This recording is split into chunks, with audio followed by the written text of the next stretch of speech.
The LA Rams now face their biggest threat in their quest to repeat as Super Bowl champions.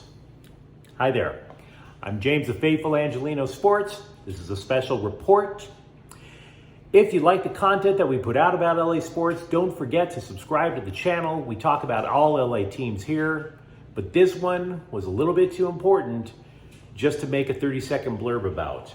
See, I believe there's a reason the Rams tried to take Jimmy Garoppolo off the 49ers' hands, and I believe that reason came to fruition in week 2 when Trey Lance suffered a season-ending ankle injury in San Francisco's game against Seattle. That injury led to 2 results. 1, Lance having multiple surgeries on his ankle, which means he's not coming back, not for a while, not until next year.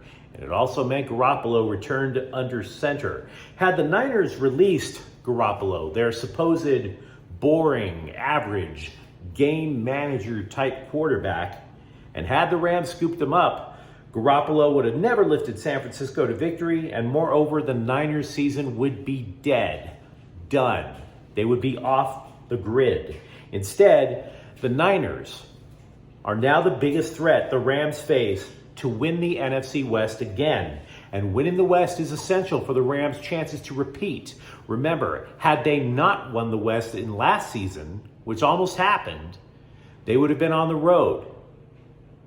They would have had to have probably faced a team like Green Bay. They would have definitely played other games on the road as well instead of having 2 home games, which helped grease the path for them to get to the Super Bowl in the first place. After the Rams eliminated the Niners in the playoffs last year, San Francisco faced a question in the offseason: how to phase Garoppolo out elegantly and put Nance in a position to succeed. They couldn't find a suitable trade partner, therefore came the possibility of cutting him outright. Had they done that, the Rams were ready to pounce. Garoppolo, you see, has already led the Niners to a Super Bowl, and he helped guide them to the NFC title game last year while he was injured, including stunning a road playoff victory in Green Bay. Still, the franchise thought he was too average.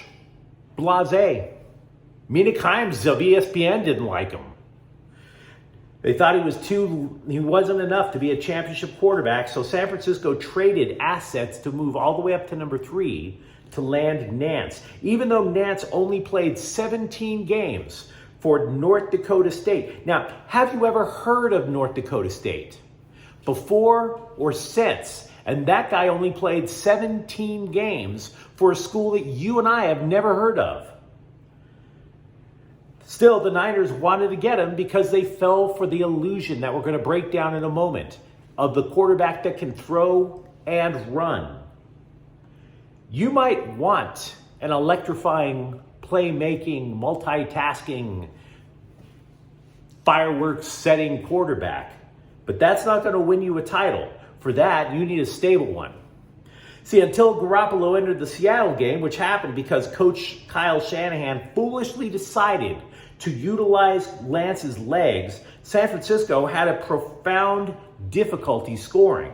They looked absolutely terrible in a loss to a feeble Chicago team, and they had just 2 field goals against the Seahawks up until Garoppolo was summoned. There's an adage that the best deals, the best trades in sports are the ones you don't make. Jimmy G, the one-time Patriots backup to Tom Brady. You don't think he learned under Tom Brady or Belichick? Jimmy G was 6-0 against the Rams until LA eliminated San Francisco in that NFC title game. The so-called game manager also led the Niners to an improbable comeback against the Rams in the last game of the 2021-2022 regular season. The Niners, under Garoppolo, dropped 24 points on the Rams in the second half and overtime. Sean McVay, until that game, was undefeated when the Rams led at halftime. Garoppolo ruined that. And in my opinion, McVay had seen enough of that guy in a Niners jersey. The fact that the Niners were willing to hand the keys of a championship-level roster to a second-year quarterback from a no-name school who only started 17 times, I bet you the Rams were laughing their ass off over that behind closed doors. The Rams and the Niners have both title-contending rosters The difference was at quarterback, where the Rams would have had a distinct, dramatic advantage. Now, why would the Niners do something so stupid as to force a second-year quarterback with little to no experience that quickly? Well, the NFL has a cheat code problem. Teams try to draft two players in one body. The quarterback who can simultaneously play running back. As a result, they wind up with neither. They get a quarterback who gives up on the pass play too quickly because he'd rather be a running back. And what does that do? It gives the defenseman a free shot at knocking him the hell out, just like what happened in Nance. I could only guess as to why these NFL teams keep going for the running quarterback. I think because maybe a pocket passing quarterback is only called a field general, whereas a quarterback who can run gets compared to Superman. There is no such thing as Superman. People need to get that out of their heads. See, the NFL history is littered with quarterbacks that the press was convinced, because of the added dimension of scrambling, that they would be champions. When I was a teenager, Sports Illustrated, they ran a cover of Randall Cunningham, the ultimate weapon, they called him. Eventually, Cunningham was chased from the league and wound up doing manual labor outside of people's houses. He was a landscaper because he couldn't adjust. He couldn't figure out how to do a pocket pass attack. The ultimate weapon basically imploded. The list of scrambling quarterbacks who failed to win a title: Michael Vick, Cam Newton, Vince Young, Steve McNair, Cordell Stewart, Quincy Carter, Achilles Smith, Andre Ware.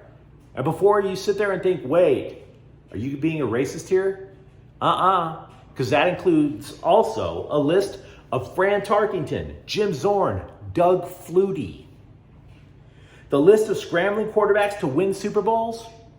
Maybe it's 3. Maybe in 56 years. Steve Young and John Elway, though, they stopped being scramblers by the time they won a Super Bowl.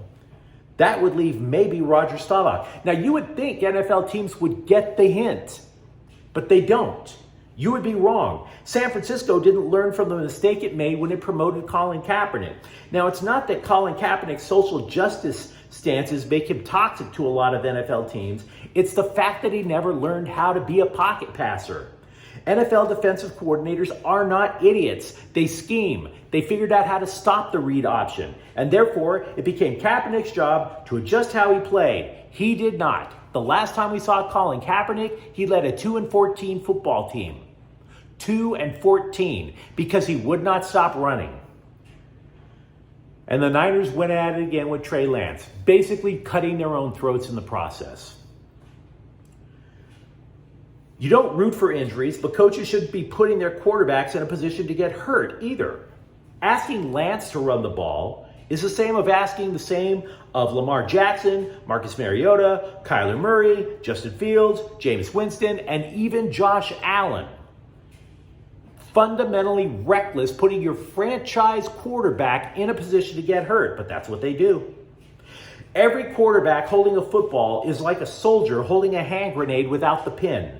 You have to know the playbook. You have to know what the opposing defense is going to do, because that way you get rid of the hand grenade. Because if you don't get rid of the hand grenade, you get blown up. Every running quarterback makes the conscious decision to get blown up, and that included Trey Lance. It's stupid, foolhardy. Even worse, an NFL coach asking his quarterback to run is inviting the opponents to knock him the F out. And that is what happened to Lance. And Kyle Shanahan, when he was asked about it after the game, he got pissed. He said it was a play Buffalo calls for Allen all the time. But that doesn't make it right. It doesn't even make it right when Buffalo does it. If Buffalo's Allen gets injured, it doesn't matter what the Buffalo Bills did to the Rams in Week 1. Their season would be toast. Meanwhile, you got Tom Brady, who's a threat to win Super Bowls in his mid-40s because he is a pocket passing quarterback who is perfectly willing to throw the ball out of bounds instead of taking hits. That is a mature field general. So now San Francisco doesn't have some young man who's not ready for prime time, but boy, he could run and look really cool doing it. No, they have a mature person who's been there before, who knows the offense, who can lead men. And that That means the Rams have their biggest threat at their chance of repeating. It's an upgrade for them at quarterback, the Niners. It's not Matthew Stafford's elbow that's the biggest threat. It's not complacency. It's not Andrew Whitworth retiring. It's not Von Miller leaving. The Rams' biggest threat is the San Francisco 49ers. And that's because they added Jimmy Garoppolo. Now, if you enjoyed this little rant, don't forget to subscribe to Faithful Angelinos. We talk Rams football here. Thanks for watching. I'm James. We'll be back tomorrow. Faithful Angelinos is a Kian Corte El Queso production. Take care.